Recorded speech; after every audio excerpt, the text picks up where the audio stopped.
one. Hello, everyone, and welcome to the Writers Podcast. I'm doing the Writers class today. Okay, so I love how my guest is laughing right now, but I'm going to try to save myself because I have 4 podcasts, so it's hard to remember which one I'm doing. And then half the time I get on and I'm like, you know what? This feels like. And then I change it, and then I'm like, dude, I should have stayed with the introduction because, I'm getting old, y'all. Anyway, I'm Will Nono, and I remember to introduce myself. High five to me and the little dance. The little, yeah, because, I normally forget and do it at the end.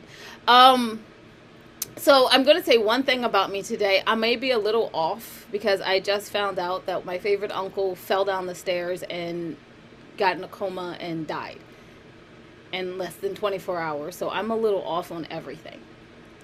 Alrighty, moving on. I'm going to try to bring the joy and keep it bouncy, but if I just dip down into a just a sad hole, that's why. Alrighty. Back to the joy, you guys. We wrote books, and no, they're not nearly as sad. Okay, close. There's And I Thought Divorce Was Bad, and I Thought Being Grown Up Was Easy. If Only I Were Me, a Memoir and Verse, Foreign Coffee, and Widow's Web. Debt and Web. Yeah, that's 7. Yep, that's 7. Right.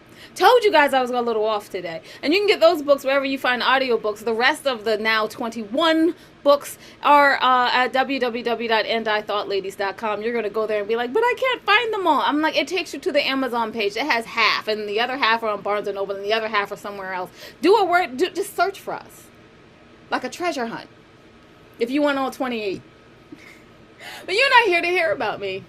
You really aren't, which is sad because I have a lot to say, but none of it is happy, so we're going to move on. You're here to hear about our wonderful guest. Wonderful guest, would you like to introduce yourself? Yeah, sure. First, I'm really sorry about your uncle. Yeah, so am I. That stinks. Yeah, what terrible news for a day. I'm sorry about that. Yeah. Um, yeah, I'm Jeff Elkins. I have written 13 novels now. 14th comes out in March. I am a writing coach who goes by the Dialogue Doctor, and I podcast that way too.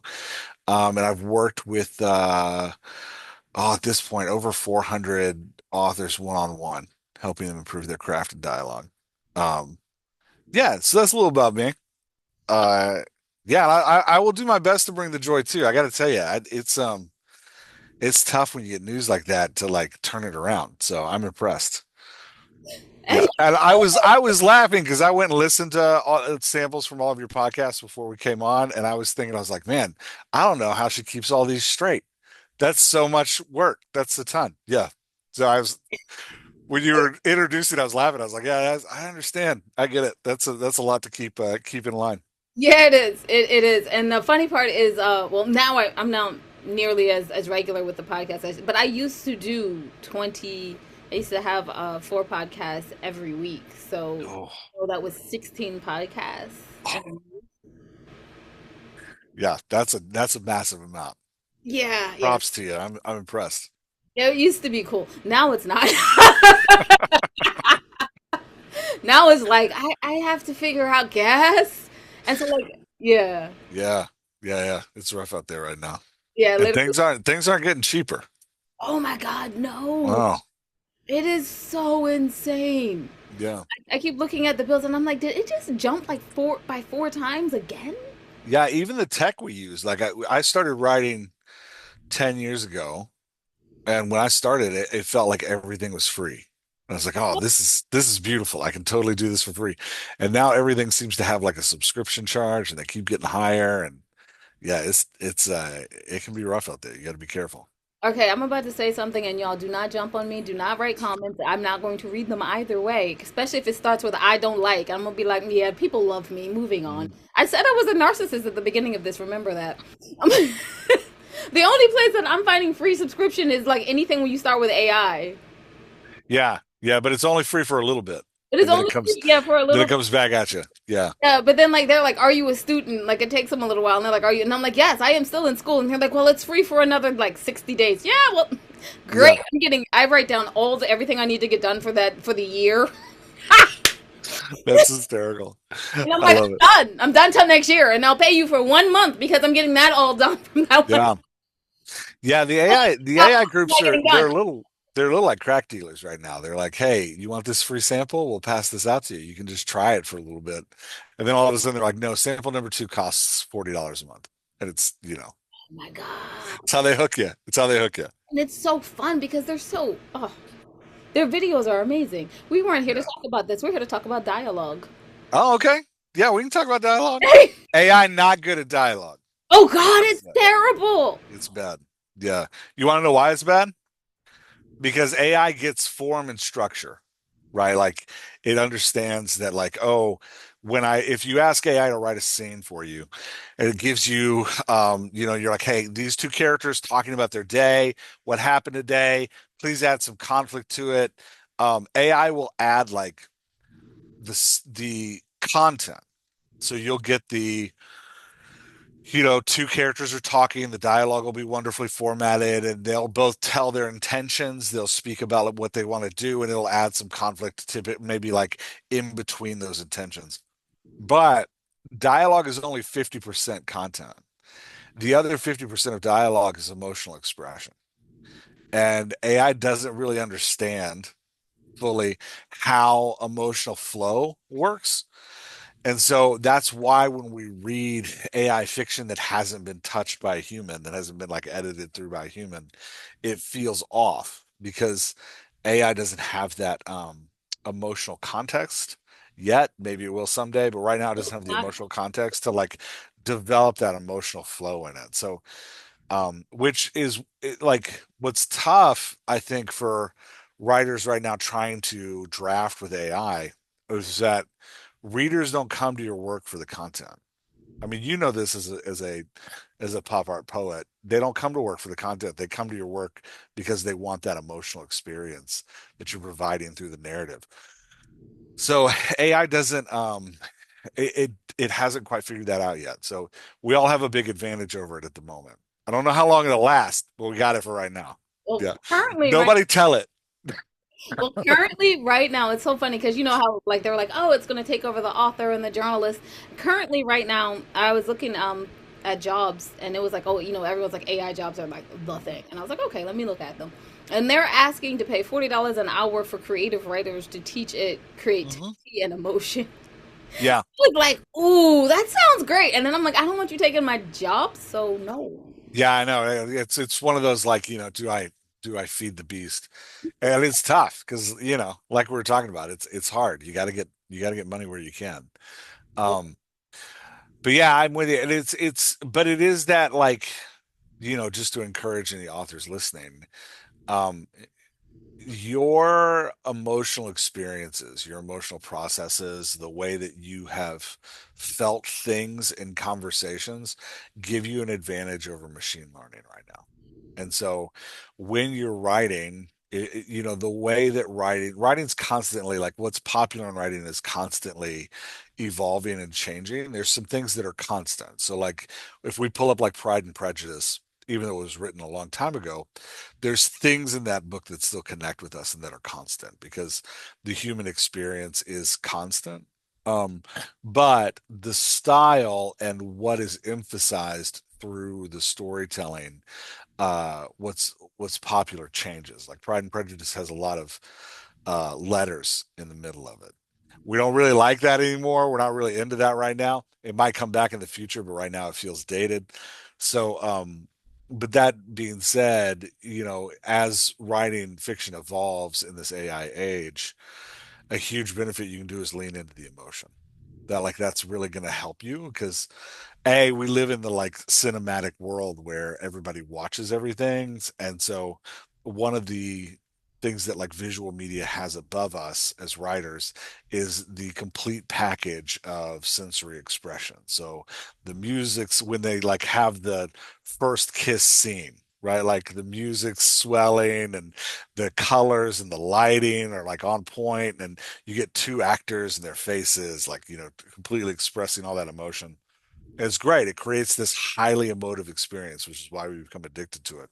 But what we have over them as writers is we can create the emotional experience from the inside out. So we can actually give the reader the interior emotion, which is a more like pure and true experience. So as we like provide that in internal thought, internal feeling, that connection to what's going on, it brings that like tangible nature to what's happening in the text and that in the scene. And that's why people still read and will always read because they like to live vicariously through that moment. And visual media can't do that, and AI can't replicate it right now. So we should lean into it as hard as we can. Yeah. Life experience really does help. Now, I have to ask the question that everybody's going to want to know, and the one that's going to end up being the TikTok video. Okay. So, what three things of advice would you give any author if this was their first book and they're writing their first scene with dialogue and it just doesn't feel right? Like they know what they want Gotcha. to say, but it's just not flowing.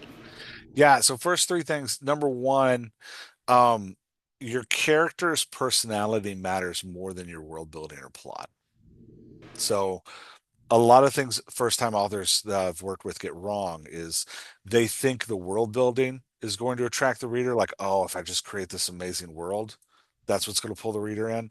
Or they think like, oh, I need this twisty turny plot. And if I have these like twisty turny plot, that's going to turn the reader in. But that's flipped. What the reader's showing up for is an emotional journey with a character.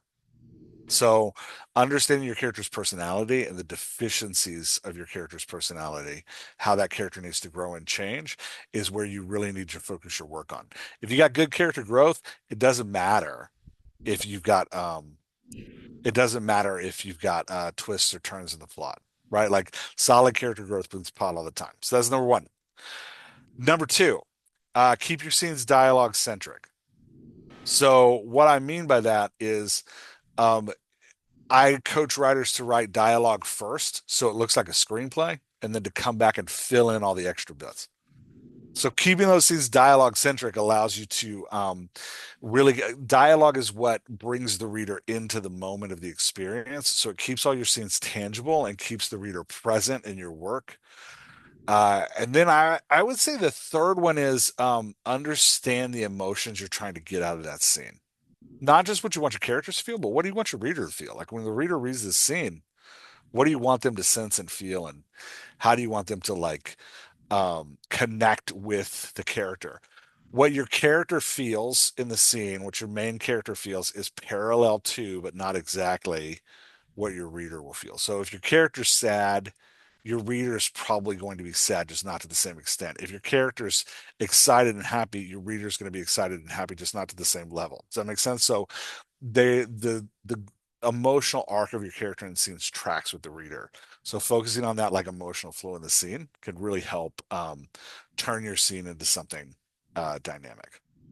Okay, so things I don't do well, nice, and eight I can't do. Hey, I can't do.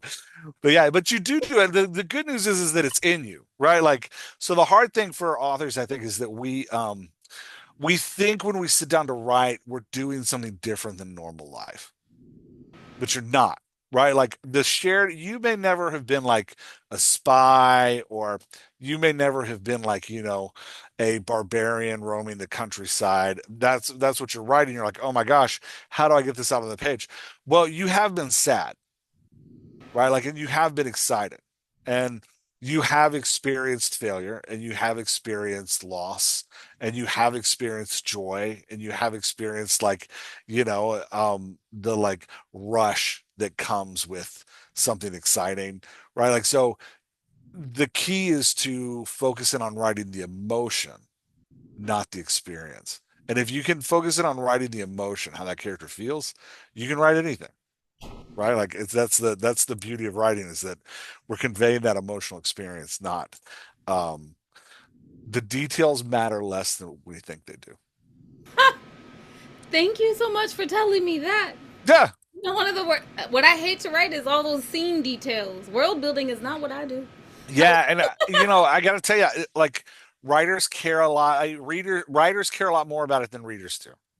Readers will show up for a crappy world building if the character has fantastic character growth. Now, like good world building can cover bad character growth, but it good world building will never match good character growth. Does that make sense? Like, Yeah, because the reader is showing up to experience how that character is going to change and be challenged in the story, and the world building just becomes kind of the texture that that change is happening in.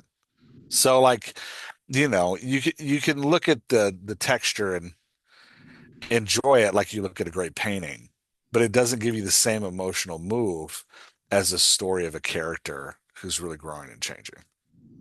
what I have found out, I'm going to tell you some of the best character growth and hardest things to do that you cannot get away with world building, you cannot get away with plot twists, you cannot get away with fashion or anything else to cover it is in a romance. Yeah. Oh man, romance is so like when we look at the different what a genre is a genre is like to break it down. Genres are patterns of character growth and development that specific readers expect. So like sci-fi readers are sci-fi readers because they like a specific pattern of growth and development from a character. And romance readers are the most emotional and tangibly connected to the character growth than any other readers, right? Like that's why like people will down romance. And I'm like, you shouldn't. It's the most emotive and strongest writing, right? Like it's that like but because it doesn't always have literary prose, as writers we're like, oh, it's lesser than, these high vaulted things. But that's why it's so popular with readers because it is so like ingrained in the character's experience. So yeah, no, romance is the most important. Like if you're gonna tell an emotional story, the romance like the character journey in a romance is like crazy, crazy important. Oh my god, it is. I've played in sci-fi, I've played in fantasy. I've always done noir mystery thrillers. Hmm. And then I said, "Hey, I'm gonna write a romance." 8 years later, Oh, I'm so sorry. I mean, look, some great books take 8 years, right? Like that's not. and a co-author and a ghostwriter, Okay. Yeah. I got You get done. you were getting all the help. Yeah. Did you finish it? Yes, yes, yes. I've been done for Nice. 3 years now, and people are Nice. like, "Oh, you wrote a romance," and I'm like, "Yup." They're like, Yeah. "Can I read it?" And I'm like, "Nope." You're like, never again, never again. Yeah. Like, you should do a series, and I was like, "Hades, nah." So let me ask, what was hard about it? Because I think this is helpful for writers. What was hard? Was it that it was too close to your story and the emotions were too hard to experience? Or was it that there was too much going on and you couldn't quite like nail it all down? I write two things: poetry, Okay. which is Yeah. a full emotion, and noir, urban, lit, Okay. which is nothing but plot and maneuvering people and worlds. Hmm. That's it. There are 13 main characters in that noir lit. So if I need to say an emotion, I just move to another person. And what, Okay. right. I don't have to express emotions. You're tied in because the world is moving and you need to know where this person is and what they're doing. Mm. So when it was time to sit down and write a romance, you think that I thought I could just move around. No, they actually have to express and feel and have thoughts and emotions, and they have to be real, and there has to be a tangible reason why this person likes this person and what they see in them, and like, and that person actually has to do things that would make that person emote those. Yeah, buddy, Yeah, it's a lot. it's a lot. Can I give you a quick cheat? Yes, please. So when you're writing a character driven story like that, that's like a romance that's deep into a character, don't start by thinking about what's going to happen, right? Like that's where we kind of like get down the wrong track as we start thinking about like, okay, what are the steps that need to happen to these people to get them together? Throw that away. Start with the personalities starts here and the personality ends here, right? So who is your character at the start of the book? Who is your character at the end of the book?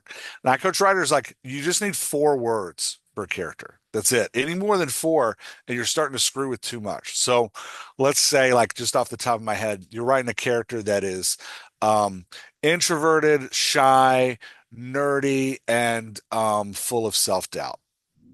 Right? Like, so we got a character. Can you see the character in your head? Like, just with those four words, you're like, oh, I got that character.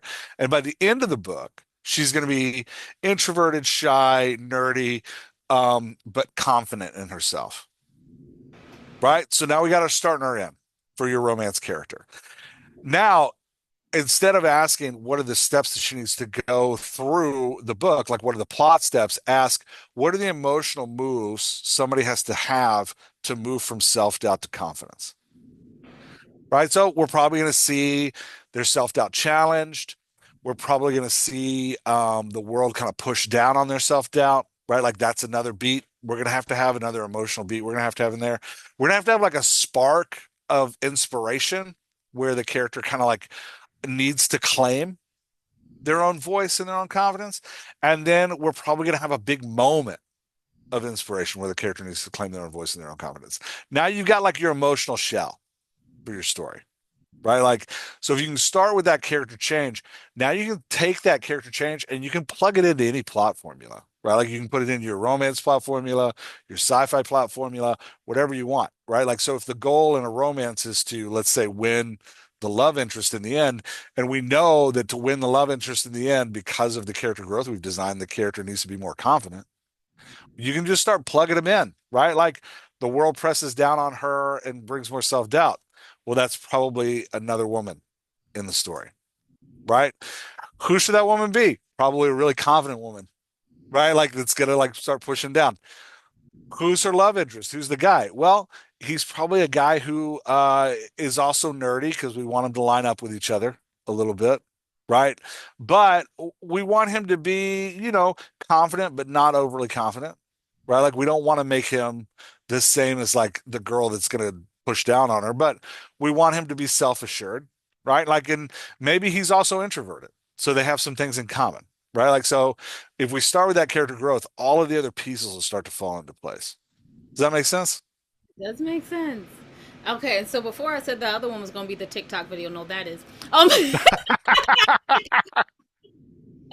Okay, so we need to discuss about your books and your writing, but before I do that, one question: where does the dialogue doctor go to sharpen his dialogue skills?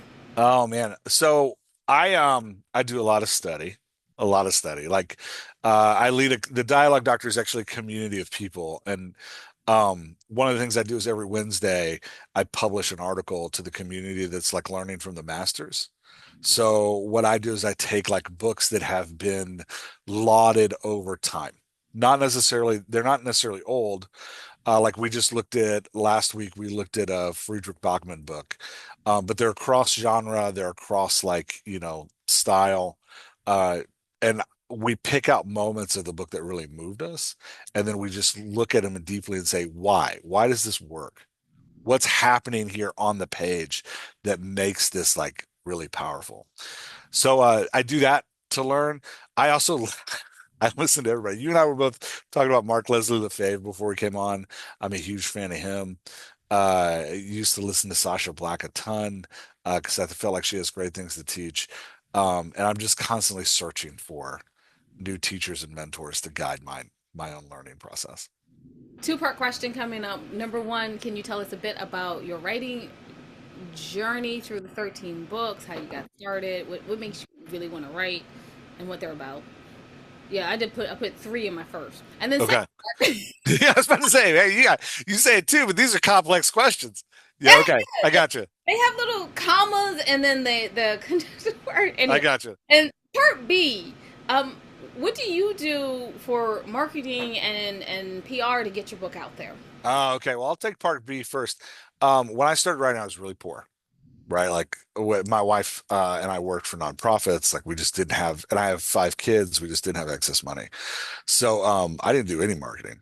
I published my first six books to just like what I could post on my own Facebook page and like, trying to build a newsletter like that, just grinding it out. Or as Mark Leslie Lefebvre would say, leaning on the long tail. The truth is, I've never actually marketed my fiction very much. I write it for the joy of it. I write it because I figure it out, but I've never really pushed it forward. Um, and I have a slow, long tail building. I make a little each month on it, and it's a slow build. Um, but I'm getting to a place where I might be able to tell, like, my kids are getting older, they're graduating, they're getting their own jobs. Getting to a place where I might be able to start marketing it. We'll see. What I write and how I write. I was working really difficult emotional jobs, like with the unhoused, with the addicted, with broken organizations that need a lot of help. And I was really overwhelmed by like the stress and pain of it all. And so I never wrote fiction before I was 35. I'm dyslexic, and like English was the class that I hated the most in school.